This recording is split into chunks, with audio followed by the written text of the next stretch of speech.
Assalamualaikum dan selamat pagi. Bersama dengan saya Cikgu Nur Syakira binti Hassan dari Sekolah Kebangsaan Putat. Hari ini kita akan belajar matematik tahun 4, tajuk luas. Okey, dalam tajuk luas ini kita akan belajar tentang dua luas, iaitu luas segi 4 dan juga luas segi 3. Standard kandungan dan standard pembelajaran untuk kali ini ialah 6.3, perimeter dan luas, 6.3.2, menentukan luas segi 4 sama, luas segi 4 tepat, segitiga bersudut tegak, segitiga sama sisi dan segitiga sama kaki menggunakan petak segi 4 sama unit persegi dan rumus. Baiklah murid-murid, sebelum kita teruskan dengan tajuk luas, kita akan imbas kembali bentuk dua dimensi yang akan kita pelajari pada tahun 4. Yang pertama ialah segi 4 sama. Segi 4 sama ini mempunyai semua sisinya sama panjang dan ada 4 bucu. Bentuk yang kedua ialah segi 4 tepat. Segi 4 tepat ini mempunyai satu permukaan rata, 4 sisi lurus, iaitu 2 sisi bertentangan adalah sama panjang, iaitu kiri sama dengan kanan, manakala atas sama dengan bawah. Bentuk yang ketiga ialah segitiga bersudut tegak. Segitiga bersudut tegak ini mempunyai 3 sisi lurus, 3 bucu, 3 sudut dan 1 sudut bersudut tegak. Seterusnya adalah segitiga sama sisi, mempunyai 3 sisi lurus, 3 bucu, 3 sudut dan 3 sisi sama panjang. Dan yang terakhir ialah segitiga sama kaki, mempunyai 3 sisi lurus, 3 bucu, 3 sudut dan 2 sisi sama panjang. Baiklah murid-murid, kita akan mengira luas segi 4 menggunakan petak segi 4 sama 1 unit persegi. Okey, murid-murid boleh rujuk rajah yang diberikan. Panjang bagi rajah tersebut ialah 4 kotak, iaitu satu kotak mewakili 1 unit. Jadi panjangnya ialah 4 unit. Manakala lebar pula mempunyai 3 kotak berukuran 1 unit setiap satu dan lebarnya ialah 3 unit. Bilangan unit persegi bagi rajah tersebut ialah 12 unit persegi. Bagi rumus pula, panjang darab lebar iaitu 4 unit didarabkan dengan 3 unit, manakala kita akan dapat luas bagi rajah tersebut 12 unit persegi. Baiklah, murid-murid, kita akan mengira luas bentuk dua dimensi menggunakan rumus. Yang pertama ialah segi 4 sama. Rumus bagi mencari luas segi 4 sama ialah panjang darab lebar. Baiklah, rujuk rajah yang diberikan.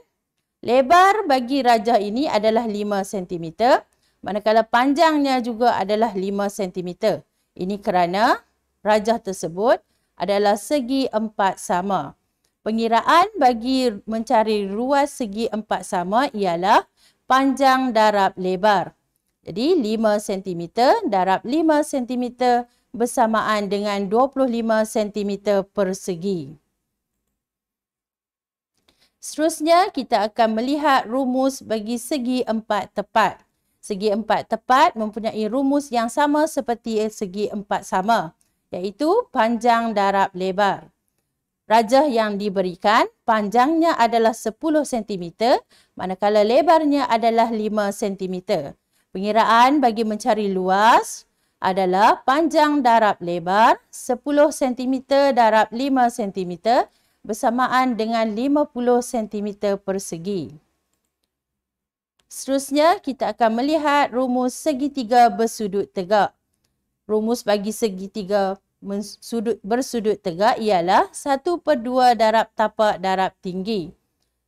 B ke C adalah tapak, manakala A ke B adalah tinggi. Pengiraan bagi mencari luas segitiga bersudut tegak ialah 1/2 darab tapak darab tinggi, iaitu 1/2 darab 10 cm darab 8 cm. 2 dan 10 boleh diperkecilkan dengan sifir 2. Dan hasilnya ialah 1 darab 5 cm darab 8 cm bersamaan dengan 40 cm persegi.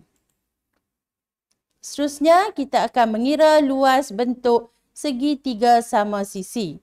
Segitiga sama sisi juga mempunyai rumus yang sama seperti segitiga bersudut tegak, iaitu 1/2 darab tapak darab tinggi.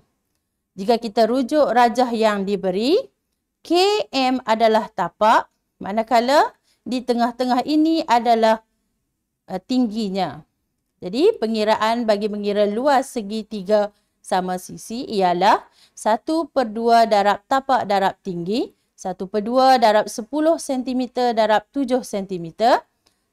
2 dan 10 boleh diperkecilkan dan hasilnya ialah 1 darab 5 cm darab 7 cm bersamaan dengan 35 cm persegi.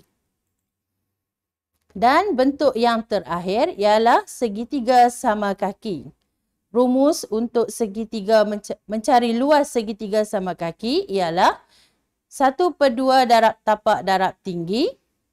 Q ke S adalah tapak, manakala di tengah-tengah ini adalah tingginya. Jadi pengiraan 1/2 darab tapak darab tinggi, 1/2 darab 6 meter darab 10 meter bersamaan 1 darab per 2 boleh diperkecilkan dengan 6 meter. 2 dan 6 boleh diperkecilkan dengan sifir 2 dan hasilnya ialah 30 meter persegi. Baiklah, rumusan pembelajaran pada hari ini ialah kita telah mempelajari tentang luas segi empat sama, luas segi empat tepat, luas segitiga bersudut tegak, luas segitiga sama sisi dan luas segitiga sama kaki. Terima kasih kerana mengikuti pembelajaran pada hari ini dan selamat belajar.